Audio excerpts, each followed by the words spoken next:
अऊज़ु बिल्लाहि मिनश शैतानिर रजीम बिस्मिल्लाहिर रहमानिर रहीम line lump यंतहिल मुनाफिकून वल्लज़ीन फ़ी क़ुलूबिहिम मरज़ुन वल मुर्जिफून fill मदीनति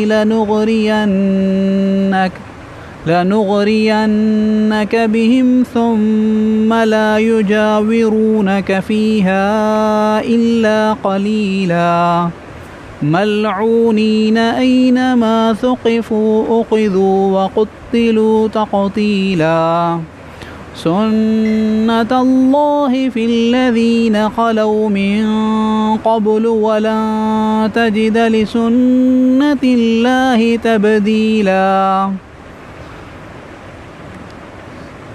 जेकॾहिं मुनाफ़िक़ ऐं उहे माण्हू जिन जे दिलनि में बीमारी आहे न मुड़िया, जेकॾहिं मुनाफ़िक़ ऐं उहे माण्हू जिन जे दिलनि में बीमारी आहे ऐं शहर में अफ़वाहूं फैलाइण वारा, शर वारियूं अफ़वाहूं फैलाइण वारा न मुड़िया त असां ज़रूरु ईअं कंदासीं जो तव्हां उन्हनि जे ख़िलाफ़ उथी खड़ा थींदव, पोइ उहे इन शहर में तव्हां सां न रहंदा मगर थोरो वक़्तु, जंहिं में हू धुतकारियल हूंदा, फटकारियल हूंदा, जिते बि उन्हनि खे पातो वेंदो, पकड़ियो वेंदो ऐं हिकु हिकु करे उन्हनि खे क़त्लु कयो वेंदो। अल्लाह ताला जो इहो मामूल आहे उन्हनि माण्हुनि जे बारे में जेके पहिरीं गुज़रिया। अवां हरगिज़ अल्लाह ताला जे मामूल खे बदिलियल कोन लहंदव। पोयां जेका आयत हुई उन में अल्लाह रब्बुल आलमीन पर्दे जो हुकुम कयो हो अज़वाज मुतहरात खे ऐं रसूलुल्लाह सल्लल्लाहु अलैहि वसल्लम जी नियाणियुनि खे ऐं तमामु ईमान वारनि औरतुनि खे, ऐं इन जी हिकमत इहा बयानु की वई हुई त उहे सुञातियूं वेंदियूं त ही शरीफ़ औरतूं आहिनि, पर्दो कंदियूं त फला युज़ैन, पोइ उन्हनि खे तकलीफ़ न ॾिनी वेंदी। यानी इन जे मुक़ाबले में जेके बेपर्दा औरतूं हलनि थियूं बंजी संवरजी सिंगार करे ऐं पंहिंजो हुस्न ज़ाहिर करे, त उहे इन्हनि मुनाफ़िक़नि ऐं शर वारनि माण्हुनि जे, शरीर माण्हुनि जे यानी छेड़छाड़ जो निशानो बणजनि थियूं। त इन ते इहो ॿुधायो वियो त मदीना मुनव्वरा में जेके मुनाफ़िक़ हूंदा हुआ उहे औरतुनि खे छेड़ींदा हुआ ऐं तंग कंदा हुआ। अल्लाह ताला हिन आयत में फ़रमायो त इहे जेके मुनाफ़िक़ आहिनि ऐं उहे माण्हू जिन जे दिलनि में बीमारी आहे ऐं मदीना मुनव्वरा में शर वारियूं ख़बरूं जेके आहिनि उहे पखेड़ीनि था, अफ़वाहूं पखेड़ीनि था, जेकॾहिं इहे पंहिंजनि इन्हनि यानी करतूतनि खां ऐं हरकतुनि खां न मुड़िया त पोइ अल्लाह ताला उन्हनि खे ॾिॼारियो आहे त असां नबी सल्लल्लाहु अलैहि वसल्लम ईअं कंदासीं जो तव्हांखे उभारींदासीं, तव्हांखे इन्हनि जे ख़िलाफ़ु उभारींदासीं, तव्हां इन्हनि जे ख़िलाफ़ु उथी खड़ा थींदव। ऐं पोइ मदीने में इहे माण्हू तव्हां सां थोरा ई ॾींहं, थोरो ई वक़्तु रहंदा ऐं वधीक वक़्तु कोन रही सघंदा, ऐं जेतिरो वक़्तु उहे मदीने में रहंदा उहे बि यानी धुतकारियल हूंदा, मलऊन हूंदा, उन्हनि जे मथां फटकार हूंदी। छा मतिलबु त मुनाफ़िक़नि जूं हिते ॿ ॻाल्हियूं ॿुधायूं हुयूं, हिकिड़ो त औरतुनि खे छेड़णु ऐं ॿियो जेको आहे सो मदीना में यानी शहर में अफ़वाहूं फैलाइणु, कूड़ियूं अफ़वाहूं जिन मां शर पखिड़िजे, माण्हुनि में ख़ौफ़ हिरास फैलिजे, अहिड़े क़िस्म जूं ॻाल्हियूं। मक़सदु इहो त निफ़ाक़ त लिकल हूंदो आहे, कुफ़ुर मुनाफ़िक़ जो मुनाफ़िक़ उन खे चइबो आहे जंहिंजे दिलि में कुफ़ुर हुजे ऐं ज़ाहिर में ईमान हुजे।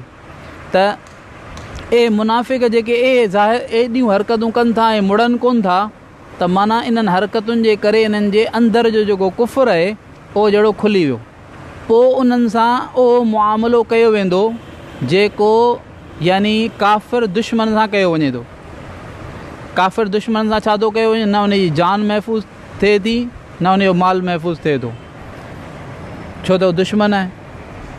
त उन जे लाइ जेको आहे यानी उन जा बि अहकामात आहिनि, उन जा अहकामात आहिनि। हर काफ़िर जे लाइ कोन्हे, मुस्लमाननि जे मुल्क में रहण वारो काफ़िर या जंहिंसां मुआहिदो थियो आहे काफ़िर सां वग़ैरह वग़ैरह, बसि सिर्फ़ु उहे जेके असां सां जंग कनि था काफ़िर, उन्हनि जे लाइ जेको आहे सो अहकामात आहिनि।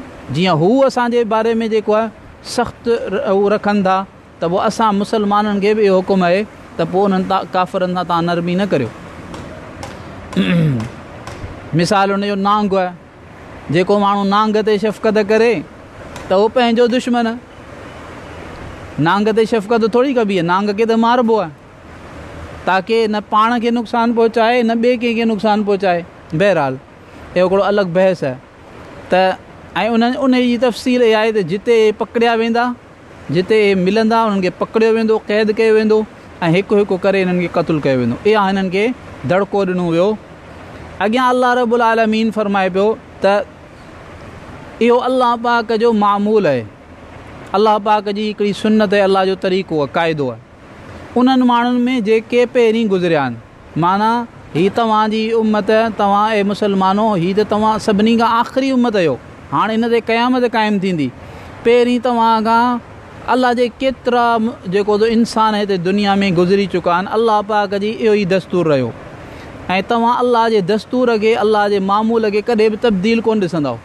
अल्लाह जो मामूल कहिड़ो आहे जंहिंजे बारे में अल्लाह ताला हिते फ़रमायो, उहो मामूल इहो आहे त शर वारो माण्हू ऐं जबर वारो ज़ुल्म वारो माण्हू, उन खे अल्लाह ताला पहिरीं जेको आहे सो तंबीह कंदो आहे। उन जे मथां तंबीहूं ईंदियूं आहिनि, उन जे मथां हालात ईंदा आहिनि, उन खे सम्झाइण वारा सम्झाईंदा बि आहिनि ऐं अल्लाह उन जे मथां कुझु हालात मोकिलींदो आहे। जेॾी महिल पोइ उहो उन सां कोन मुड़ंदो आहे पंहिंजे ज़ुल्म खां, त पोइ उनखे सज़ा ॾिनी वेंदी आहे। ईअं ई अल्लाह ताला फ़रमाए पियो त हिननि सां बि अल्लाह जो इहो दस्तूर आहे ऐं अल्लाह जो दस्तूर कॾहिं बि ए नबी सल्लल्लाहु अलैहि वसल्लम तव्हां बदिलियल न ॾिसंदव। हमेशह अल्लाह जो इहो ई दस्तूर आहे त ज़ालिम ज़ुल्म कंदे कंदे कंदे हिकिड़ी हद ते पहुचंदो आहे, उनखे सम्झायो वेंदो आहे, उनखे तंबियूं ईंदियूं आहिनि मुख़्तलिफ़ तरीक़े सां। पोइ जेकॾहिं मुड़ी वियो, तौबा कई, सुधरी पियो त ठीकु ॻाल्हि, न त पोइ आख़िर में हिन ते वॾी सज़ा ईंदी आहे। अल्लाह रब्बुल आलमीन पाण सभिनी खे सही सम्झ ऐं सही अमल जी तौफ़ीक़ अता फ़रमाए। या रहमर राहिमीन, या रहमर राहिमीन, या रहमर राहिमीन, या ज़ल जलाल वल इकराम, या ज़ल जलाल वल इकराम, या ज़ल जलाल वल इकराम। अल्लाहुम्मा सल्लि अला सय्यिदिना मुहम्मद व अला आलि मुहम्मद कमा सल्लैता अला इब्राहीम व अला आलि इब्राहीम इन्नका हमीदुम मजीद। अल्लाहुम्मा बारिक अला मुहम्मद व अला आलि मुहम्मद कमा बारकता अला इब्राहीम व अला आलि इब्राहीम इन्नका हमीदुम मजीद। रब्बना ज़लमना अनफुसना व इल्लम तग़फिर लना व तरहमना लनकूनन्न मिनल ख़ासिरीन। रब्बना आतिना फ़िद दुनिया हसनह व फ़िल आखिरति हसनह व क़िना अज़ाबन नार।